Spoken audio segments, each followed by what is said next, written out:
What if the silence between you isn't empty at all, but louder than anything you've ever said to each other? Think about it. No messages, no calls, no explanations, just silence. And strangely, both of you chose it at the same time. That's not coincidence.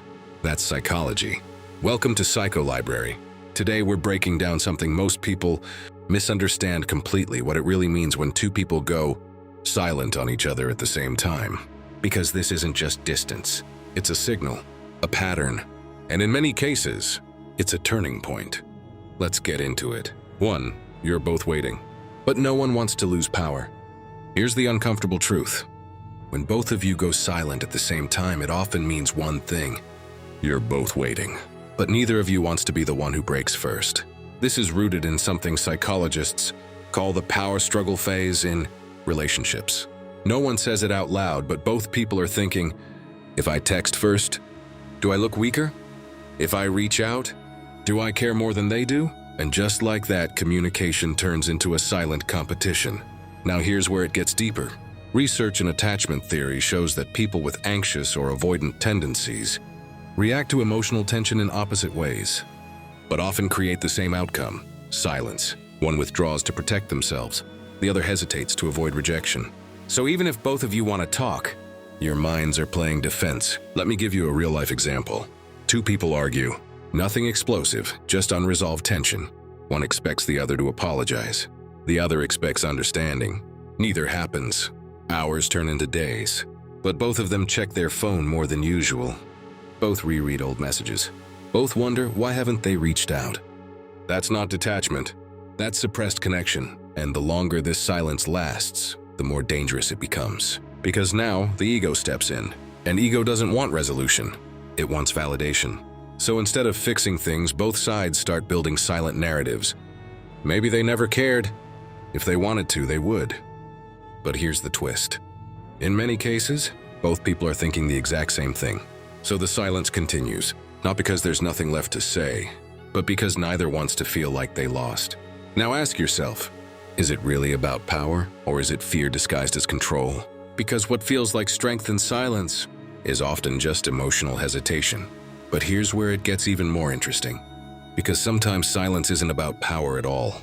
Sometimes it's something much deeper and much more personal. Let's move to the next sign. Emotional overload has forced a shutdown. Silence doesn't always mean distance. Sometimes it means the emotions became too intense, and your mind chose the only way it knows to cope. Shut down. This is what psychologists call emotional flooding. It happens when your brain receives more emotional input than it can process in the moment.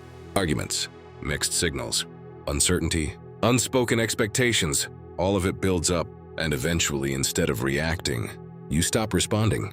Now here's the key detail most people miss. When both of you go silent at the same time, it often means both of you reach that emotional limit simultaneously. That's not disinterest, that's overwhelm. Let's break this down. The human brain, especially under emotional stress, shifts from rational thinking to self-protection mode. The amygdala, your emotional alarm system, takes over. And when it does, communication becomes difficult. Not because you don't care, but because you care too much to risk saying the wrong thing.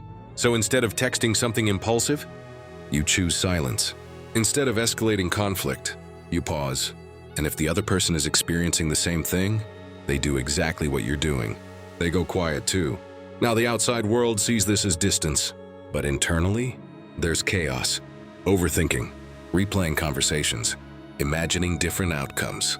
And here's where it becomes dangerous. Because prolonged silence doesn't just pause emotions, it distorts them. What started as overwhelm slowly turns into misinterpretation. Maybe they don't care anymore. Maybe I meant less than I thought.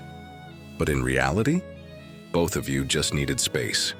And neither of you knew how to communicate that without making things worse. So silence became the default, not as a solution, but as a temporary escape. Now here's the question you should be asking. If silence is protecting both of you, why does it feel like it's pulling you apart? Because there's another layer to this, and it might be the most revealing one yet. You're both testing the connection without admitting it. This one is subtle, but powerful. Sometimes when both people go silent at the same time, it's not accidental. It's psychological testing. Not in a manipulative way, but in a deeply human way. You're both asking the same question. If I stop reaching out, Will they come back? This is known as connection testing behavior. It happens when words feel uncertain, so actions become the test. Instead of asking directly, "Do you still care?" you create space and watch what they do with it. Now imagine this happening on both sides. You stop texting, they stop texting, and suddenly the silence becomes a mirror. Each person waiting for the other to prove something.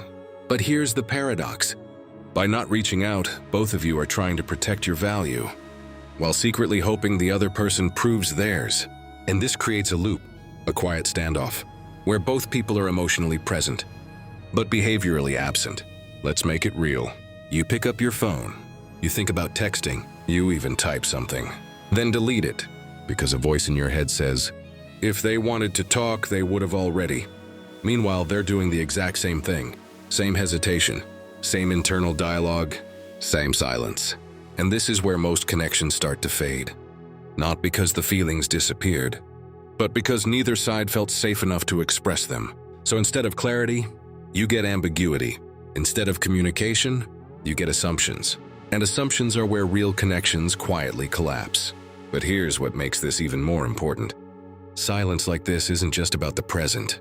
It's shaping the future of your connection, because what happens next determines everything. So here's the real takeaway. When both of you go silent at the same time, it's rarely random. It's usually one of three things: a silent power struggle, an emotional shutdown, or a mutual test of connection. And sometimes, it's all three at once. But here's what matters most. Silence doesn't solve anything on its own. It only reveals what both of you are avoiding. So the real question isn't, why are they silent? It's, what is this silence trying to show me? Because once you understand that, you stop guessing, you stop overthinking, and you start seeing the situation for what it really is. Now I want to hear from you. Have you ever experienced this kind of silence? What did it mean in your situation? Drop your thoughts in the comments. Your perspective might help someone else understand their own story. And if this video gave you clarity, make sure to like it, subscribe to Psycho Library, and stay tuned because we break down the psychology behind the things people feel but don't say. With that said, thanks for watching, and until next time.